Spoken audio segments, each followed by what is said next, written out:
YouTube ప్రేక్షక మహాశయులకందరికీ నా వందనములు. నా పేరు డీజీ రవి. నేను గురు పారంపర్యంగా వైద్యం నేర్చుకుని గురువుల వద్ద చాలా సంవత్సరాలు పనిచేసి ఈ రోజు నేను వైద్యం చేస్తూ వస్తున్నాను.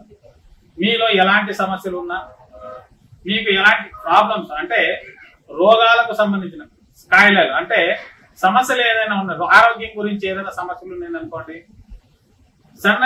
కొత్తగా వచ్చిన సమస్యలు ఏదైనా ఉన్నాయనుకోండి, దాన్ని మీకు మీరుగా తయారు చేసుకునే దానికి మీ వంటింటి వైద్యం లాగా లేదా మీ పెరట్లో ఉన్న చెట్టు మొక్కల గురించి కానీ లేదా చుట్టుపక్కల పొలాల్లో చెట్టు మొక్కల గురించి కానీ నేను వివరిస్తూ వస్తుంటాను. మీకు ఎలాంటి సమస్య ఉన్నా కూడా ఆ ఒక చెట్టు మూలికలను సేకరించుకొని మీకు మీరుగా తయారు చేసుకోవచ్చు. అలా కాని పక్షాన లేదంటే మాకు చేసుకున్నా కూడా తగ్గలేదంటే అది చాలా బలంగా ఉండాలి అని లెక్క. అంటే మీకున్న సమస్య ఎక్కువగా ఉంది. అలాంటి సమస్య ఉన్న వాళ్ళు కింద వస్తున్న నెంబర్ కాల్ చేసుకోవచ్చు. చేశారనుకోండి, దానికి తగ్గైన మందులు నా దగ్గర దొరుకుతుంటాయి.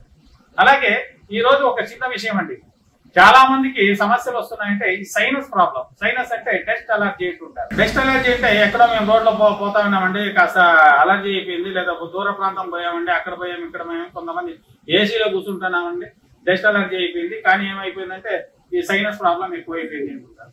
ఉమ్మ అనేది కడుపులో ఎక్కువ అయిపోయినప్పుడు తలలో నుంచి ఉమ్మ దిగుతుంది. వాత, పిత్త, శ్లేష్మ అని 3 భాగాలుగా మన దేహాన్ని డివైడ్ చేస్తుంటారు. వాత రోగాలు వచ్చి కడుపు నుంచి వస్తే, పిత్త రోగాలు వచ్చి జఠరం నుంచి అంటే పిత్తకోశం నుంచి వస్తుంటాయి, శ్లేష్మ రోగాలు వచ్చి తల నుంచి వస్తుంటాయి. ఆ కఫం అనేది గల్ అనేది ఉమ్మ అనేది మనకి శ్వాసనాళాల్లో దిగి శ్వాసనాళాన్ని ఇంకా ఉమ్మలాగా అవతల వస్తుంది. అలాగే కొంతమందికి సైనస్ ప్రాబ్లం అనేది వస్తుంది. సైనస్ అంటే మనము ముక్కు దిబ్బడ అంటుంటారు, విపరీతమైన ముక్కు దిబ్బడి వస్తుంది. ఆ కఫం అనేది గల్లలాగా వచ్చి ముక్కులో గడ్డలా కట్టుకుంటుంటుంది. వాళ్ళకి తెలియదు, ఏదో వస్తాందులే సమస్య, నేను ఏసీలో కూర్చుని దాని నుంచి వచ్చింది, నేను అక్కడ పోయాను ఇక్కడ పోయాను దాని నుంచి వచ్చింది అని వీళ్ళు అనుకుంటుంటారు. ఆ శ్వాసనాళాలు ఏమవుతుందంటే చుట్టుపక్కల ఉన్న శ్వాసనాళాలు కాస్త బిగుసుకుంటూ ఉంటాయి. అప్పుడు డాక్టర్ దగ్గరికి వెళ్ళి చూపించారనుకోండి, వాళ్ళు అంటారు దుర్మాంసం పెరిగిపోయిందని అంటారు. అక్కడ దుర్మాంసం అనేది ఏది పెరగదండి. అక్కడ పెరిగేది ఏమంటే కఫం అనేది అక్కడ వచ్చి గడ్డ కడతా ఉంటుంది. శ్వాసన మా ఎండింగ్ లో ఇక్కడ నాదలు కదండి, ఈ జాగాలో అదేమైతుందంటే మనకు గడ్డలా కడుతూ ఉంటుంది. దాన్ని మనం ఏమనుకుంటామంటే దుర్మాంసం పెరిగింది. అలాగే దాన్ని ఆపరేషన్ కూడా చేస్తుంటారు. అలాంటి సమస్య ఎవరైనా ఉన్నారనుకోండి, మీకు మీరుగా తయారు చేసుకునే ఒక రెమెడీ చెప్తాను. ఇది అడవి ఉస్తి అంటారు. ఈ అడవి ఉస్తికాయ చూడండి, ఇది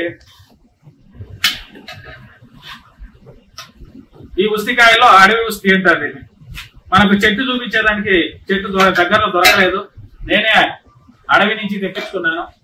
అడవి నుంచి తెప్పించుకున్న దాని నుంచి పోయేదాన్ని కాకుండా అడవి నుంచి తెప్పించుకున్న కాయల్ని తెప్పించుకొని ఒక నువ్వుల నూనె తీసుకొని ఆ నువ్వుల నూనెలో ఈ కాయలను వేసి సన్నని మంట మీద తెల్లవారి నుంచి సాయంత్రం వరకు మండాలి. మండితే ఏమైతుందంటే ఇలా రంగు మారుతుంది. చూడండి, ఇది చూశారు కదా, ఇలా ఆకుపచ్చ రంగులో ఉన్న కాయలు గోధుమ రంగు కన్నా కాస్త మాడి వాసన మాడేలాగా రావాలి. ఇలా వచ్చినప్పుడు దాన్ని మనము ఫిల్టర్ చేసుకొని పక్కలో పెట్టుకోవాలి. ప్రతిరోజు ఈ సైనస్ ఉన్న వాళ్ళు ఎవరైనా కావచ్చు, ఇక్కడ ఒక చుక్క ఆయిల్ ని దాంట్లోకి వేసుకోవాలి. నువ్వుల నూనె, స్వచ్ఛమైన నువ్వుల నూనె ఉండాలి. ఆ కొట్లో దొరికిందంటే మేము చేసుకున్నామండి, పని కాలేదంటే అదంతా ఒప్పని. నేను గానుగలేకి వెళ్ళి మీకు మీరుగా తీసుకున్నదే పర్ఫెక్ట్ గా ఉంటది.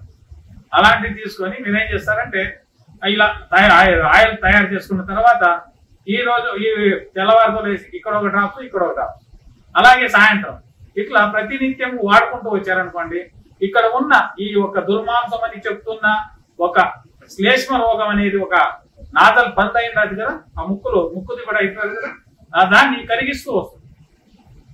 అక్కడ దుర్మాంసం అనేది మన డాక్టర్ చెప్తున్నారో దాన్ని కరిగిస్తుందండి. కరిగిచ్చిందంటే కంపల్సరీ మీకున్న సైనస్ ప్రాబ్లం క్లియర్ అయితే వస్తుంది. ఇది మాక్సిమం ఒక 4 రోజులు పట్టచ్చు. 4 రోజులు క్లియర్ అయితే వస్తుంది, 1-2 నెలల్లో క్లియర్ అయిపోతుంది, ఏ సమస్య లేదు. అలాగే మీకు మీరుగా చేసుకోండి. అలా కాని పక్షాన మాకు దొరకదండి, ఇలాంటి సమస్యలు ఉన్నది మాకు అన్న వాళ్ళు ఎవరైనా ఉంటే కింద వస్తున్న నెంబర్ కాల్ చేశారనుకోండి, దానికి తగువైన మందులు మా దగ్గర దొరుకుతుంటాయి, పంపిస్తాము. ఆ ఒక్క సమస్య నుంచి మీరుగా మీరు అవతల రావచ్చని తెలియజేస్తూ ఈ ఒక్క వీడియోను ముగిస్తున్నాను. నమస్కారం.